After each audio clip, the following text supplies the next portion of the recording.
Now the warrior robots in disguise are in their own action-packed Transformer comic, on sale now from Marvel Comics. Thanks for watching. Like and comment, and don't forget to subscribe. Hello everybody, this is Toys R Us, and for this special video showcase we're going to once again be returning to the Marvel UK Transformers comic. What we're going to do for the first couple of minutes or so is a very quick review, flicking from cover to cover, stopping at anything that's interesting like letters, pages, adverts and fact files. After that we'll come back to the beginning, I'll zoom in for you. You may need to slow the video down, but you've got the opportunity, if you like, to read the comic for yourself. As you can see, we're up to issue 212. This originally came out on the 8th of April 1989 and it cost 35 pence.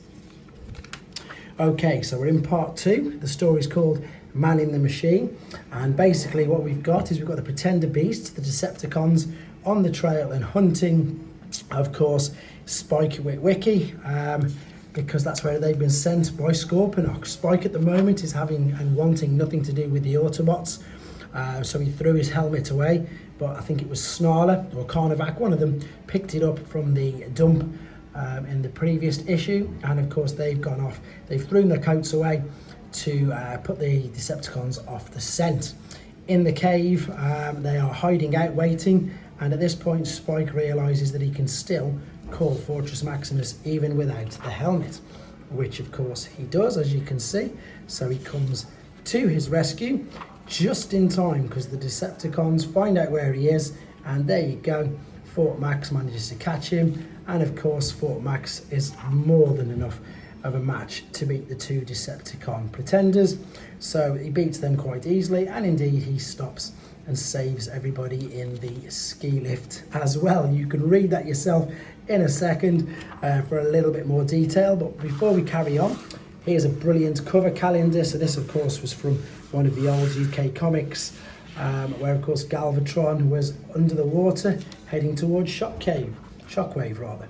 There we go, so there's the rest of the story. He realises, you know, that he can come and call him whenever he needs to, and of course he's got his binary armour back, and indeed does power back up with Fortress Maximus, and then again sends him off and tries to go about his normal human life. Right, we've got the letters pages here, so if I zoom in for the first one, which is there, and the ending of the first letter is there. So the second letter, if you want to read, is that. I know that people like to read these, you see. There's the beginning of the first. You can pause the third rather. You can pause this any time you want, and there's the end of it. So this is the advert of what's going on with the rest of the Marvel Comics, Transformers, Death's Head and Ghostbusters. We've got the B story, which is Action Force, which is also, of course, G.I. Joe to the rest of the world. And then finally, we've got, Megatron's back. How is he still going in the comics? That'll be interesting. And Visionaries is back by the looks of it. Yep, because that's the end of Action Force there. And then, funny enough, we've got an Action Force advert there, collector card album. Right, that was your very brief review. I'm going to be as quiet as I can, but you still might want to mute it due to background noise. You may want to slow it down to 0.5 as well. But here's the opportunity for yourself to read the comic.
Okay then, this concludes issue 212.